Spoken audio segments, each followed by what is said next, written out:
Kamusta mga kaibigan? Welcome sa Well-Named System Bayan. Dito, matutuklasan ninyo ang mga pangyayari na nagaganap dito sa ating mundo. Halimbawa, mga kwento ng buhay, kasaysayan, mga kwentong bayan at marami pang iba. Huwag kalimutang mag-subscribe, i-like ang video at i-hit ang notification bell para updated kayo sa mga bago naming uploads. Salamat sa pagsuporta at tara na't mag-enjoy! Ano ang nauna?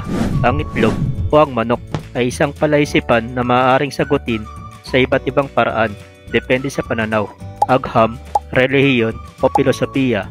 Narito ang mas detalyadong paliwanag. Ayon sa agham, evolusyon at genetics. Sa konteksto ng evolusyon, ang itlog ang nauna dahil ang mga pagbabago sa mga katangian ng isang organismo ay nangyayari sa panahon ng reproduksyon, partikular sa DNA ng itlog. Narito ang proseso. Una, evolusyon ng mga hayop. Ang modernong manok o ang Gallus domesticus ay nag-evolve mula sa mga sinaunang ibon na may mga katangiang kaunti pa lamang ang pagkakahawig sa mga manok na kilala natin ngayon. Ang mga ibong ito ay ninuno ng manok, ngunit hindi pa eksaktong manok. Ikalawa, mutasyon sa DNA. Sa panahon ng reproduksyon, maaari magkaroon ng maliliit na pagbabago o mutasyon sa genetic code. Ang mutasyong ito ang dahilan kung bakit ang itlog na iniluwal ng isang halos manok ay nagkaroon ng mga katangiang bumuo sa unang tunay na manok. Ikatlo, ang unang manok.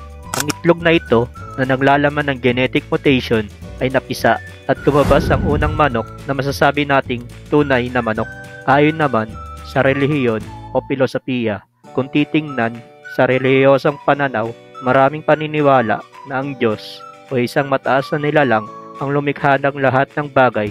Sa ganitong konteksto, ang manok ang nauna. Dahil dito, ang direktang nilikha ng Diyos na siyang nagbigay daan upang mangitlog at pagpatuloy ang siklo ng buhay. Sa filosofikal na pagtingin, maaaring itanong, ano ang mas mahalaga, ang simula o ang proseso? Kung ang tanong ay nauukol sa layunin, maaaring ang manok ang nauna dahil ito ang mas madaling makita bilang tagapaglikha ng itlog, ang siklo ng buhay. Walang katapusang tanong.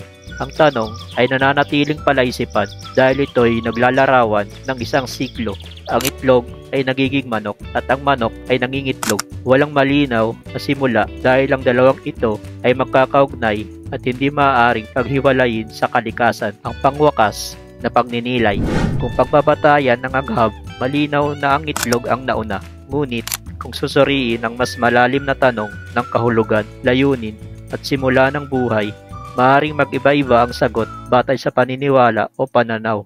Kaya't ang sagot ay hindi lamang nakasalalay sa agham o relihiyon, kundi sa ating pag-unawa at interpretasyon sa kalikasan ng buhay. O ayan, narinig nyo na ang mga sagot tungkol sa kung ano ang nauna. Itlog ba o ang manok?